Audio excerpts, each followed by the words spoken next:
Le pH, c'est quoi? Peut-on le mesurer? Et que mesure-t-il?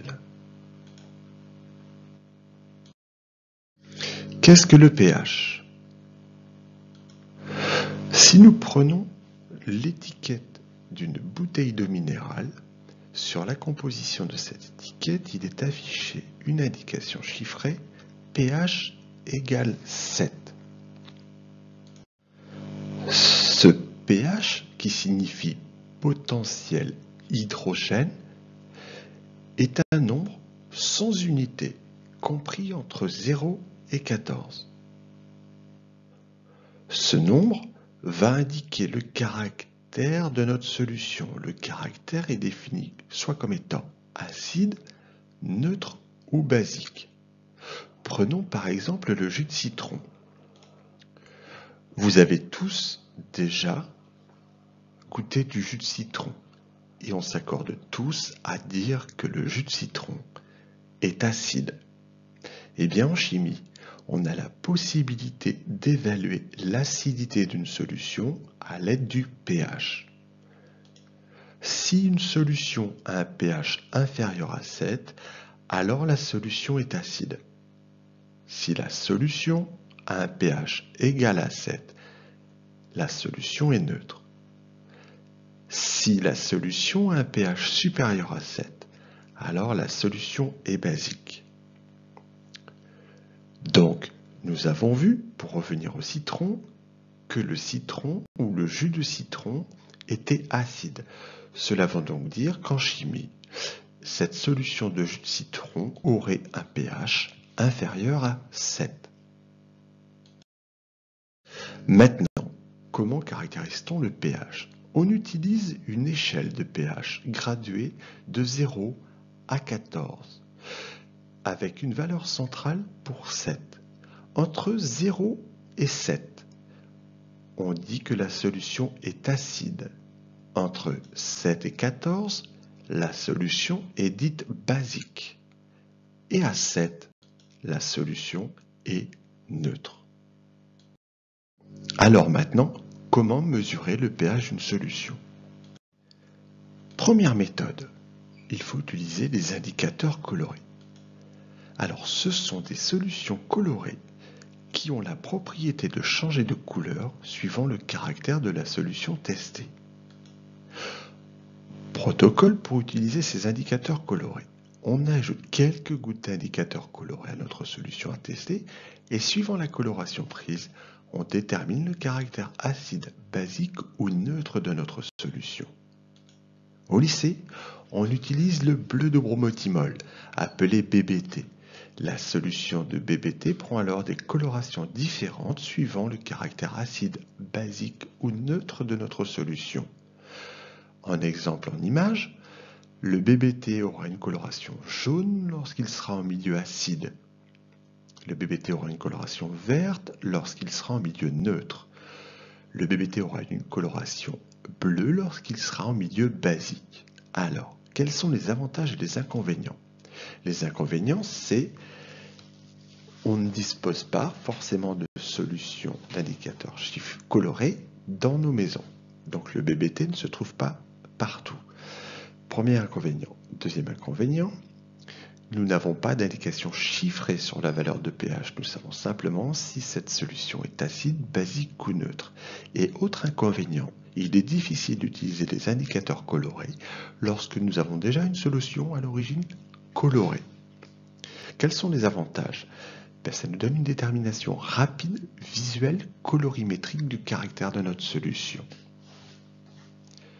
Deuxième méthode. Alors, deuxième méthode, c'est l'utilisation du papier pH. Le papier pH est un papier style papier buvard qui prendra une coloration bien précise suivant la solution testée. Alors, cette coloration sera à comparer au nuancier qui est affiché sur le couvercle de la boîte. Comment procède-t-on? Nous prenons un morceau de papier de 2 cm environ. Nous versons quelques gouttes de notre solution à tester sur le papier. On compare la couleur observée avec celle du nuancier. On en déduit la valeur du pH de notre solution. Petit inconvénient, c'est une perception visuelle des couleurs. Donc il se peut qu'on ne sache pas entre pH 2 et pH 3 quel pH choisir. Donc ça manque de précision.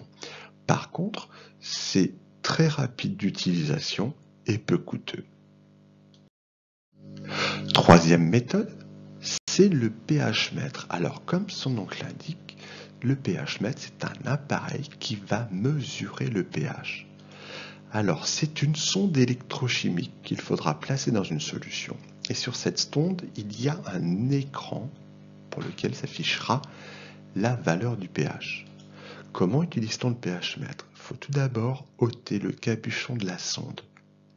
Bien rincer l'extrémité de la sonde avec de l'eau distillée. Plonger la sonde dans la solution à tester, attendre quelques secondes et relever la valeur de pH indiquée à l'écran. Rincer la sonde avec de l'eau distillée avant de refaire une nouvelle mesure. Comme vous pouvez le constater sur l'image, l'indication chiffrée comporte 2 chiffres après la virgule. Principal intérêt, c'est que le pH mètre est un appareil très précis avec une mesure instantanée. Inconvénient, c'est un appareil de mesure, donc il est assez onéreux. Alors maintenant, existe-t-il un lien entre le pH d'une solution et les ions que contient cette solution? Nous allons reprendre l'échelle de pH. Nous avons dit précédemment que le pH allait de 0 à 14. Entre 0 et 7, c'est une solution acide. Et entre 7 et 14, une solution basique. Donc, plus je vais aller vers un pH de 0, plus ma solution sera acide. Dans ce cas, une solution acide contiendra plus d'ions qu'on appelle hydrogène noté H+, que d'ions hydroxyde noté HO-. Par analogie, de l'autre côté, pour un pH supérieur à 7, la solution sera de plus en plus basique si je tends vers la valeur de pH égale 14. Dans ce cas, une solution basique contiendra plus d'ions hydroxyde HO- que d'ions hydrogène H+. Et pour 7, pH égale 7, une solution neutre contiendra autant d'ions H+, que d'ions HO-. Pour résumer, le caractère d'une solution peut prendre 3 facettes. On peut avoir une solution acide, donc le pH sera inférieur à 7. Dans cette solution, il y aura plus d'ions H+, que d'ions HO-. La solution peut être neutre. Dans ce cas, le pH vaudra 7. Il y aura autant d'ions H+, que d'ions HO-. Et si le pH est supérieur à 7, nous aurons donc une solution basique. Ici, il y aura plus d'ions HO- que d'ions H+. Maintenant, c'est à vous de manipuler.